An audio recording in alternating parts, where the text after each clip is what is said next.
Okay, thank you for joining me. So today I'm playing The Legend of Zelda Ocarina of Time.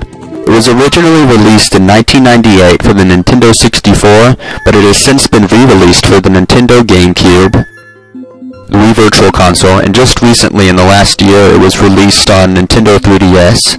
So in case you're not familiar with the Zelda series, the main character's name is Link. That's the character with the green clothes and the sword, but they just let you name him whatever you want, so I'm naming him VGI.me.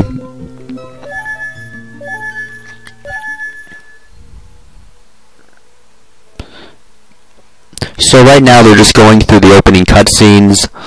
I'm playing it at twice the regular speed. If there are any points in the game that I feel are too redundant or too long, I'll try speeding them up. So again, if you're not familiar with the Zelda series, it's essentially an adventure puzzle game. You go around to different dungeons or temples, and in each room they have a different puzzle for you to solve, like maybe you push blocks a certain way, or light a certain number of torches, or defeat all the enemies in the room. And a lot of them you can get keys that help you go to different places in the room, or collect certain items that help you advance further in the game. So that guy that you just saw on the black horse, that's Ganondorf. He's the most prominent villain throughout the Zelda series. Now, I've beaten this game, Zelda Ocarina of Time, several times myself, and in order to make it a little more challenging and more interesting for myself, I'm not going to be getting any additional heart containers. You start off with just 3 hearts, but I'm going to have 3 hearts throughout the entire game. And so what that means is that when I get to the later bosses and later enemies, I'm not going to be able to take as many hits. I'm going to die a lot sooner.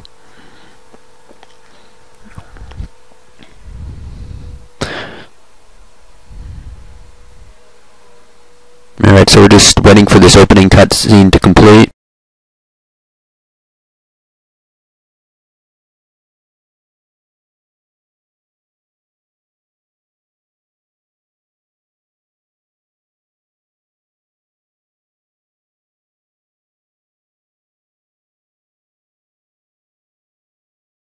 So that kid laying there on the bed right there is Link. That's the character you play as. You know, it may not seem like much when you compare it to games that are released today, like Call of Duty or something, but back in the time in 1998, these were actually considered really good graphics.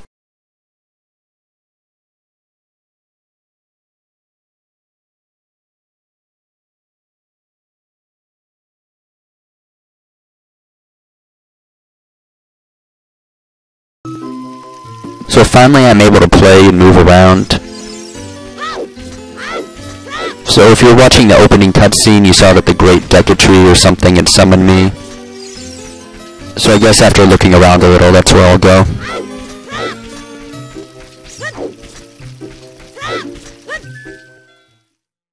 Now that number in the lower left-hand corner, that's your ruby. So that's essentially like money in this game. You can use it to buy things. Apparently I can just go into someone else's house and break their pots and steal the money inside it, and no one really cares. That's just how you get money in this game. And look at that, she's even giving me information. She's instructing me how to do it. Yeah, you got that green ruby over there in that pot, that's 1 ruby, and you got the blue ruby. You take that one, it's 5 rubies. Alright, so anyways, so now I'm going over to the Great Deku Tree.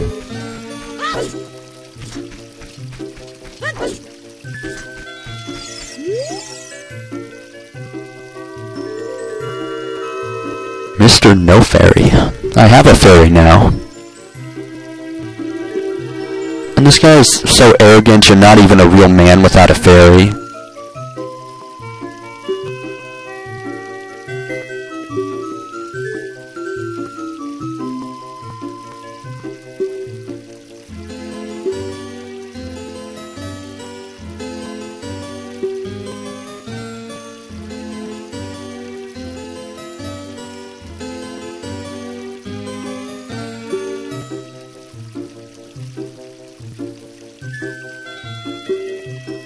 You know, I noticed just then Middle responded to something when he said, what do you mean I don't have my equipment ready? So I'm guessing it's like Link says things, but they just don't show it on the screen, only the other characters hear them. I was always kind of curious about that.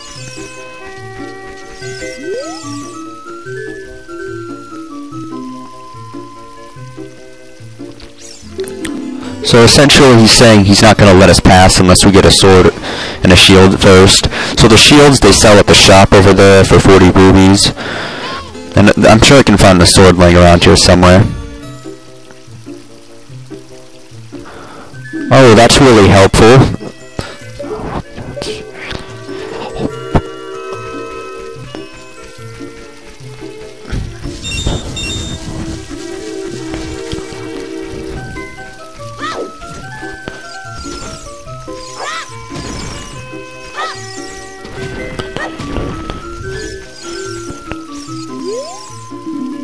So that's Midow's house.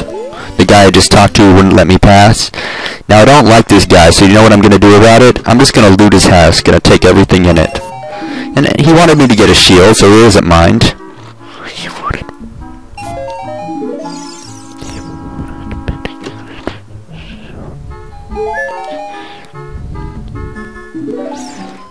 Yeah, safety comes first. I gotta ensure I'm safe, right?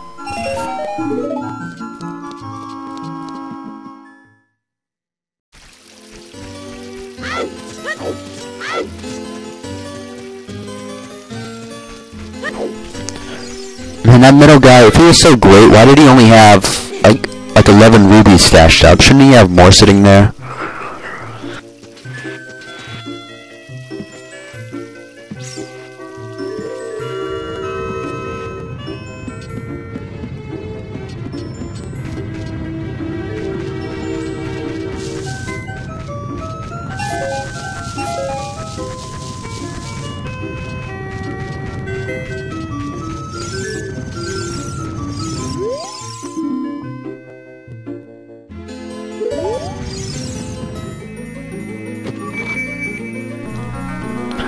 Okay, I'm opening a chest for the first time. Here it goes.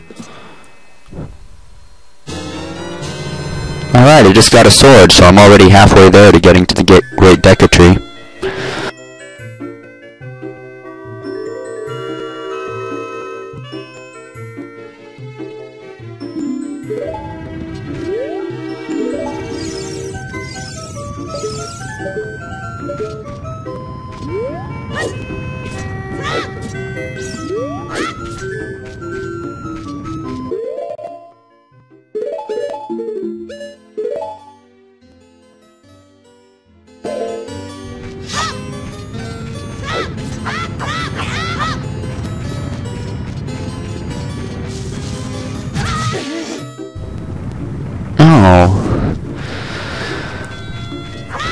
So I guess they just have rocks rolling around here for some reason. I mean, how do those rocks even roll? It's not like they're on a slant or anything.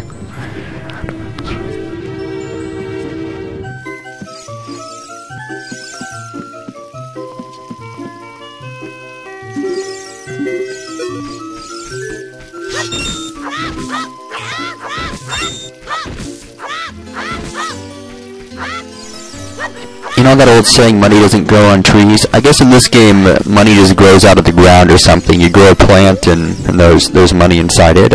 I don't know how that works, but I guess that's just how it is.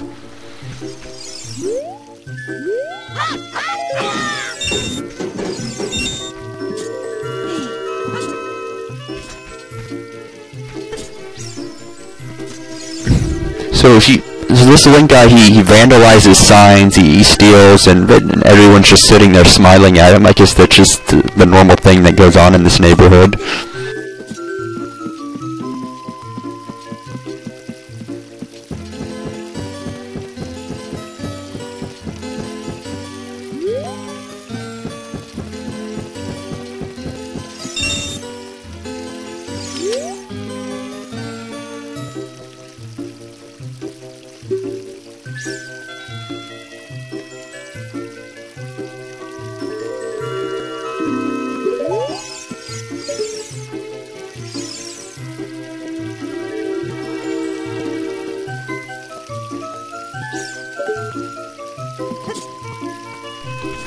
So that orange thing over there, that's the shop. So I just got 40 rubies. That's just enough to get a shield.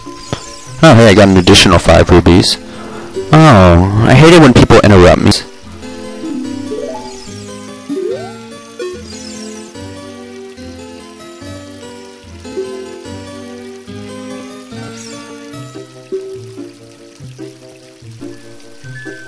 Oh, why did I talk to her?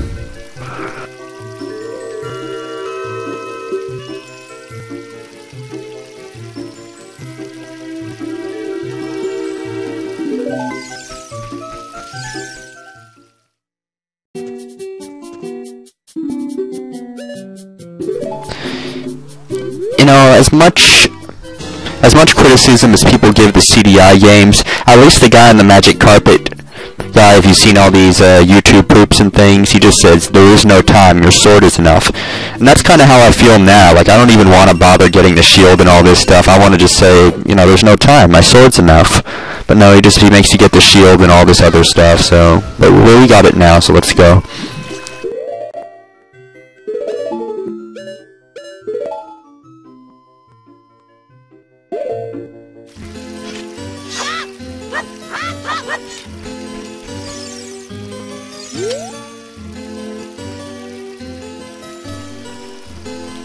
Yeah, I got a sword and shield now.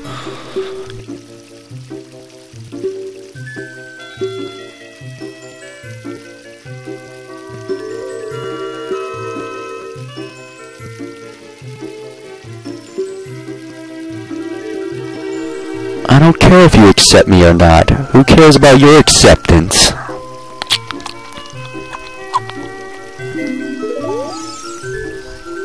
Yeah, I want to slash this guy. Yeah, how's that feel? Take some of that. So essentially, you can slash people, but it doesn't really affect them.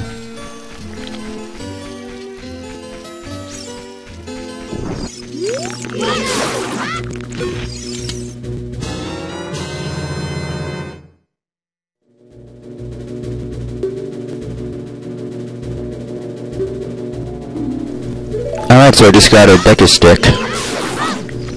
So, one of the most useful things about the Deku Sticks is that it actually does ×2 the damage of the sword. Now, don't ask me how that works. I don't know why a stick would do more damage than a sword, but that's just how the game does it.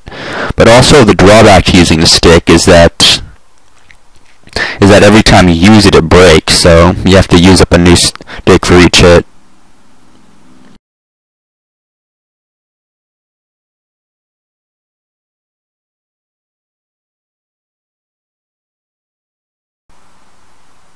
So what if I just say no? What's he gonna do?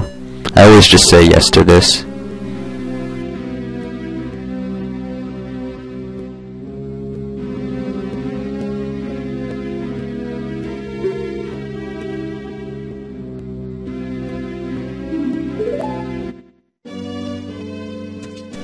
Look at that, his mouth is finally closed. That's beautiful. This is the only time in the game where you can go up there and his mouth is closed. Throughout all the rest of the game, once you accept, he never closes his mouth again.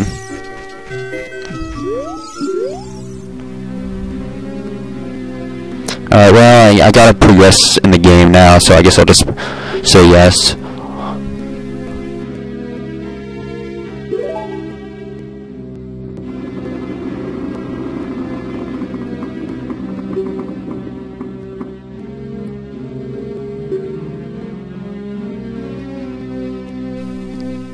Oh, I don't want to listen to her words of wisdom.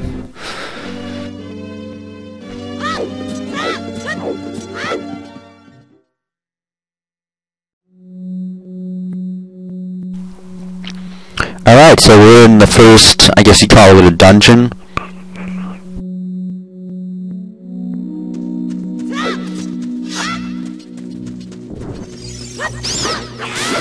So if you slash these, I forgot what they're called, like babu plants or something, if you slash them in the head, then they turn into Deku Nuts. If you slash them in the stem, then they turn into Deku Sticks.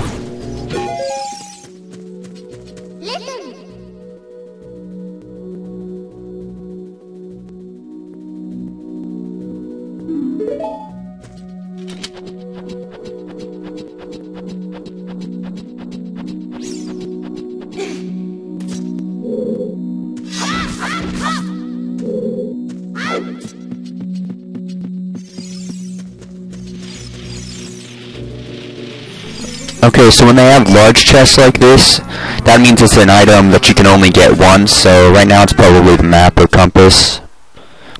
Yeah, I thought so. So that makes the little image display in the lower right hand corner.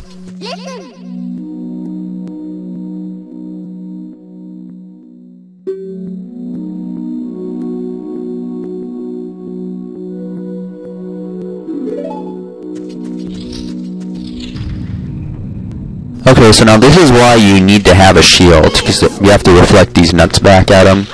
You can't slash him, he'll just duck every time you go near him.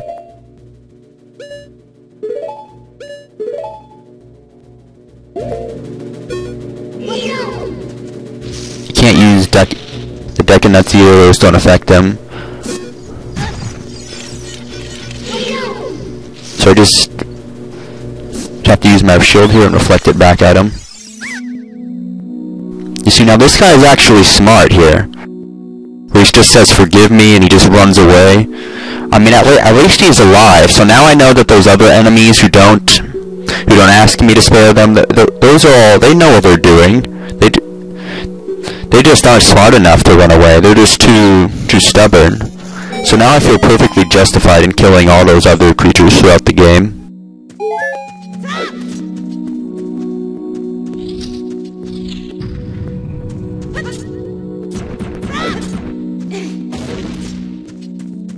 Alright, another big chest. So again, like I said, the big chests are items that are unique, and the smaller chests, those are, you know, replaceable items, like maybe you'll get extra Deku nuts or Deku sticks or something.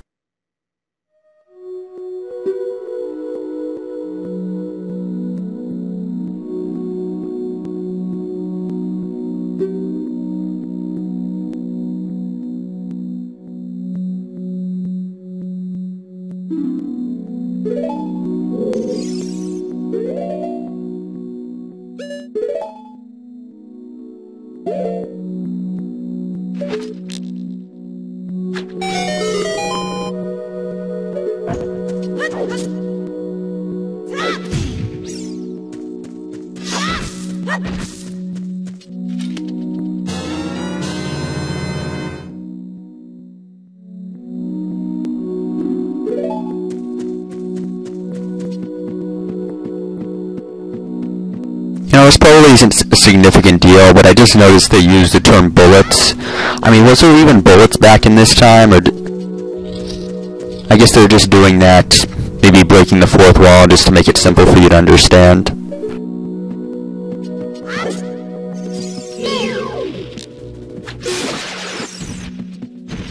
So now these little guys in the wall, they're gonna get in my way and try to attack me if I climb up while they're alive, so I'm just gonna try to shoot all of these down first before I climb up.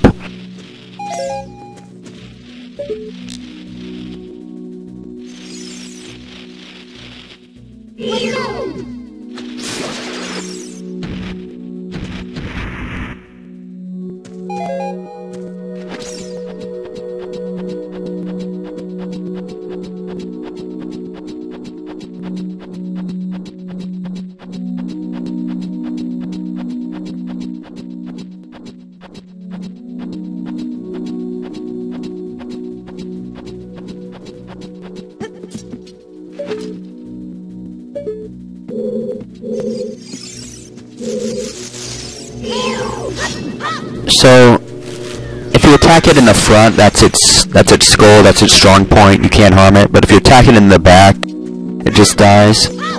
Now, I really can't understand the mindset behind that, where it just turns around like that right in front of you. Well, I've got a weak point, and I'm gonna expose it, and that'll show him that I'm not afraid of anything. Okay, so I already got the map and the dungeon item, so this must be the compass here.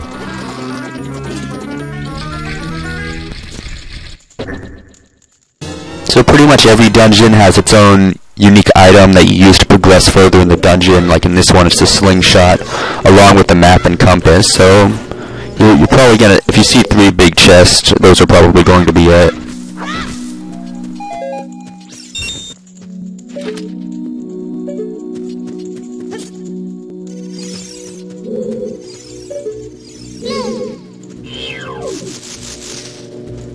I think think the game calls those things like skolitos or something, but just to keep it simple, I'm going to call them big spiders.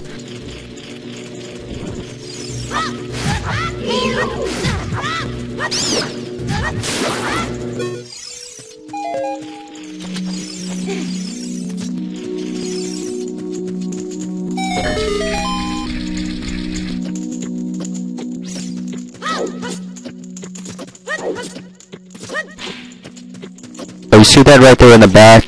That's a gold scolita. If you collect enough of these, you get rewards in the game. This rich family rewards you that you find later on in the game, but for right now, I'm just gonna call them gold spiders.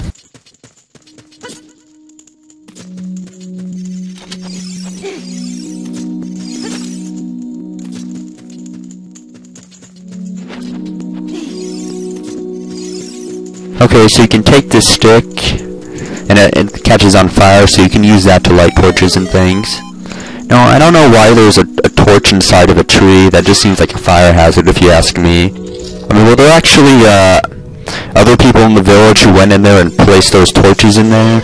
Well, I guess I shouldn't look too deeply into who's creating these dungeons. Anyway, so if you saw that spider web there earlier, it was kind of difficult to break, but if you jump from this distance, you should be able to do it. Here we go.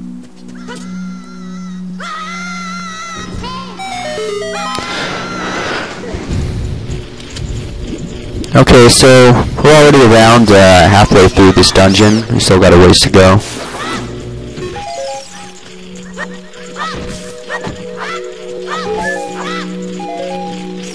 So if you hear that noise right now, that's the sound that these spiders make.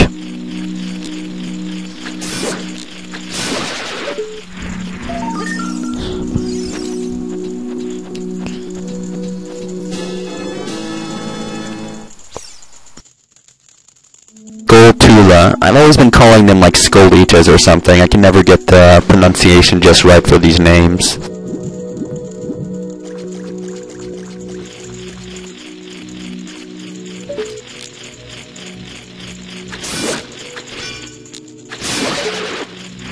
Oh, that one's really high up. Maybe I can try to jump up there or something?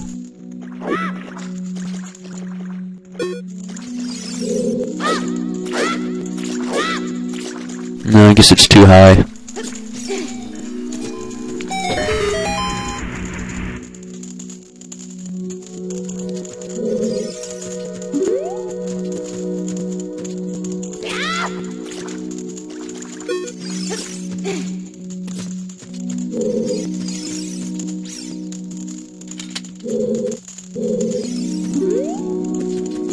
Oh, I just got it.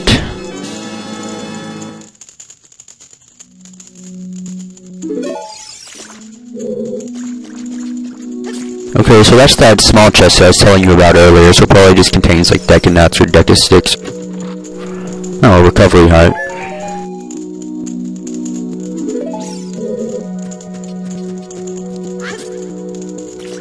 Well, I already had a full heart, so it's not that helpful to me right now.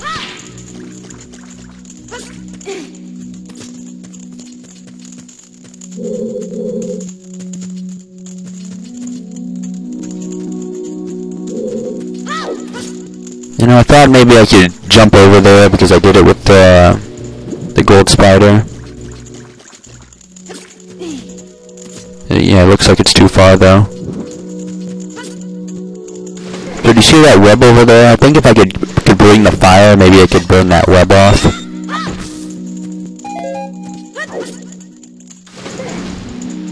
You can see kind of there's more shallow water there. There's some ground there that you can stand on. So maybe if I could just run across this part here, I wouldn't have to swim it.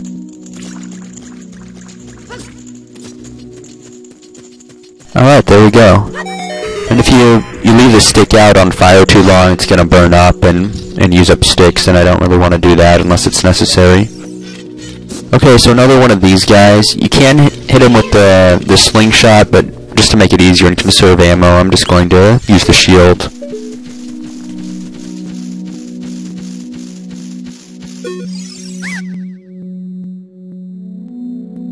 Hey, look look at that, another smart guy. I mean, he may be a coward, but at least he's a living coward. I'd rather be a living coward than a courageous dead guy.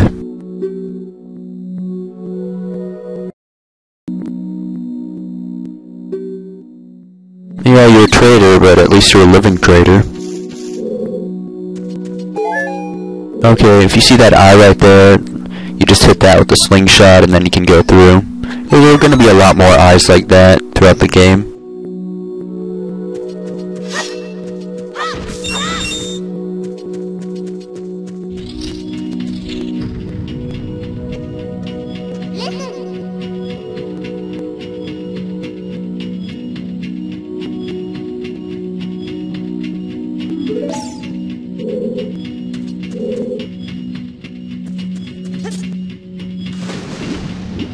Okay, so what you're supposed to do here is just press the button which lowers the water, and then you can ride that platform under the, I guess that's like a spiked bar.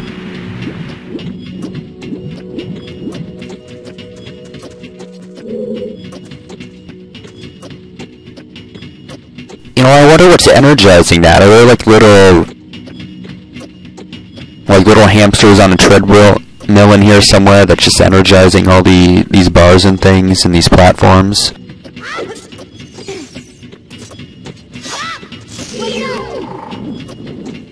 Okay, so that's the Deku nut that freezes enemies. Of course, it's only temporary though. Oh, not this again.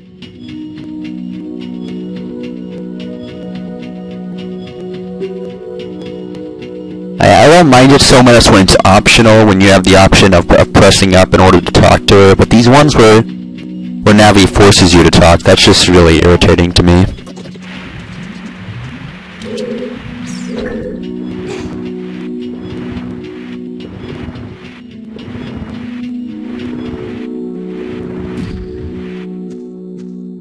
Okay, so it's pretty easy, you just push the block and climb on up.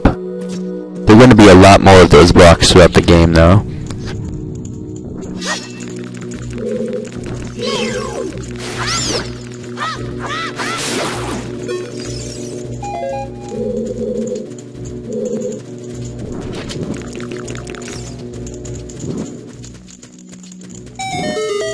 Alright, that was pretty simple.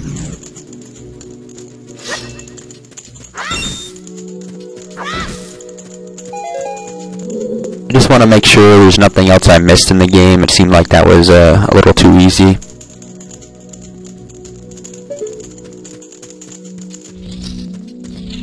Okay, so this one, he starts with his back facing towards you.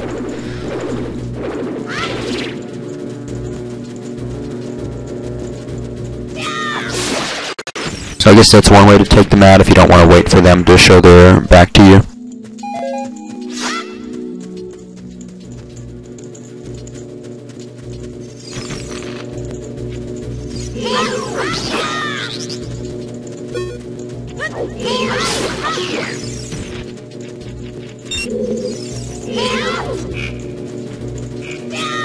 So that jumping slash right there, it does twice as much damage as a regular slash. And actually, if you use the stick, which, as I mentioned earlier, it does twice the damage of the sword, it's actually going...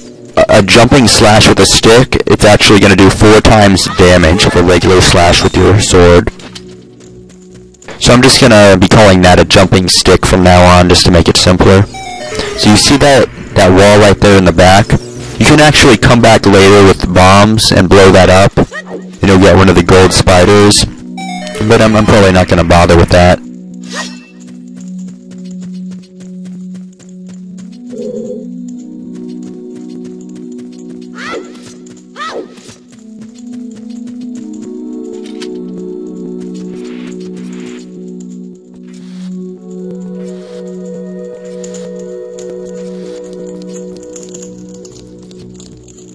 Okay, so this brought me back into the room I was in before, but I'm on that higher platform now that I couldn't get to.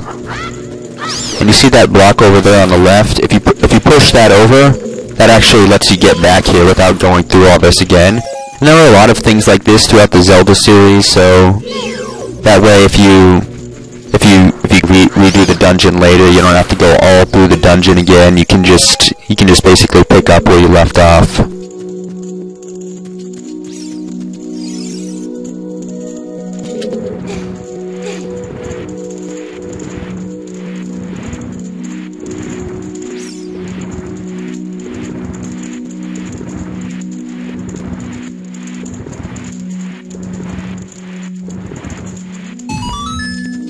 Okay, so as we've seen before, these spider webs can be burned.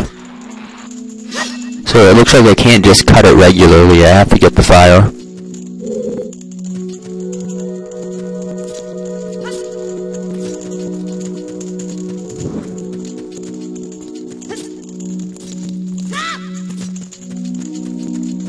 Alright, there we go.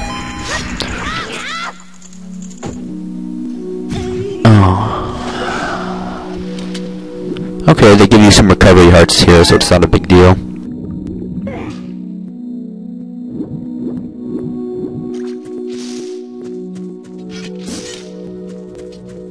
Okay, so if you remember the person earlier who surrendered, that 23 is #1 thing. So you have to hit them in the correct order for it to work. So I hit the second one, then I hit the third one, now I just gotta get this guy.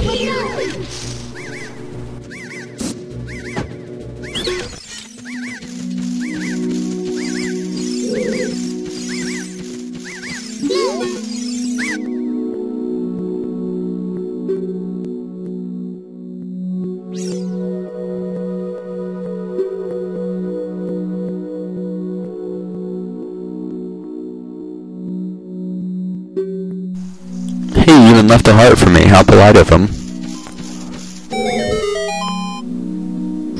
So, this guy referred to her as her queen. So I guess that means that all the enemies in the dungeons and things that are attacking, they're all subordinates of the dungeon boss.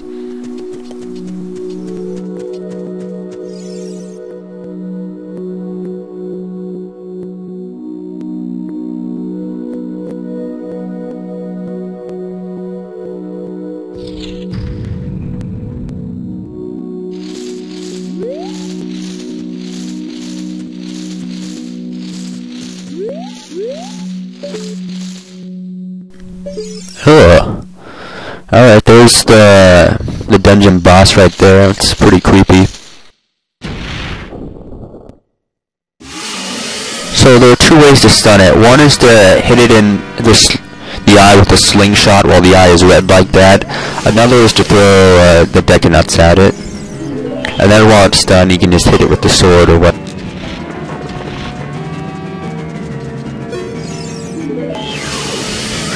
There we go. Okay, so I just broke it. So I'm trying to do the jumping stick that does ×4 the damage of the regular sword. So if you hit it in the eye with the slingshot, I think it stays stunned longer. Oh, I almost got it. Or at least I hit it one time there. So I'm just getting used to the controls here.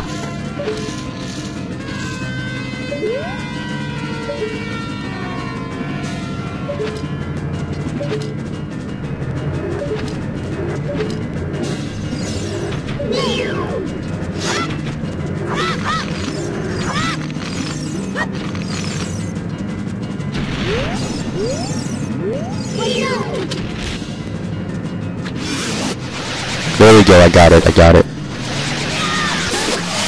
And there we go, that did it. So all it took was 3 of those jumping sticks, which are the equivalent of 12 hits with the regular sword.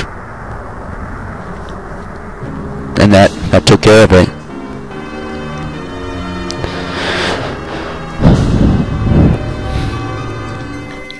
Okay, so like I mentioned at the beginning of this video, bosses like this, they leave these heart containers. Now that would give me an extra heart and put me at 4 hearts, but I'm trying to avoid those right now because I want to make the game more challenging for myself. So I'm just gonna go ahead and like boost up with, well, what do you call these things? Like portal up or float up? Anyway, I'm just leaving the dungeon with 3 hearts.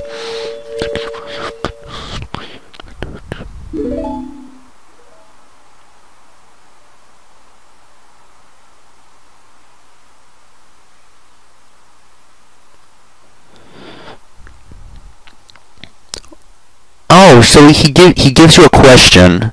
He says, "Do you want to listen?" And then you say no, and he tells you anyway. On why even bother asking me?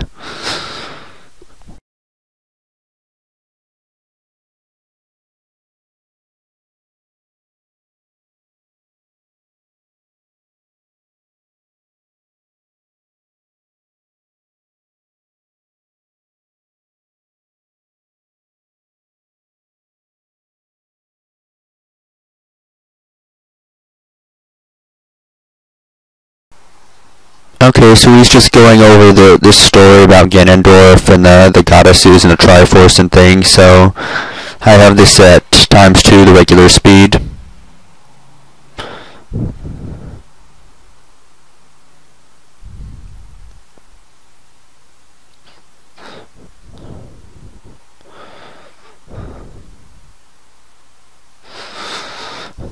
So the Triforce, that's really a central point throughout the Zelda games. It appears in a lot of different games, and a lot of it, like the original game, you're collecting pieces of the Triforce, and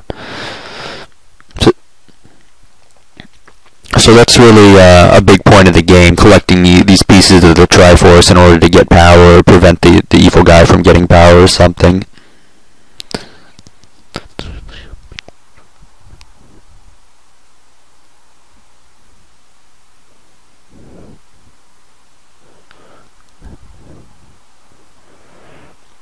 Alright, I just got my first of the 3 stones.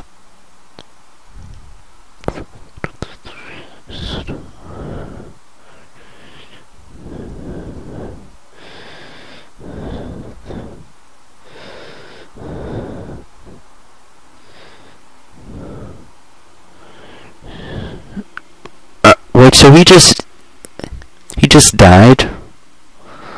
So I just went to all that trouble saving him for him to just die.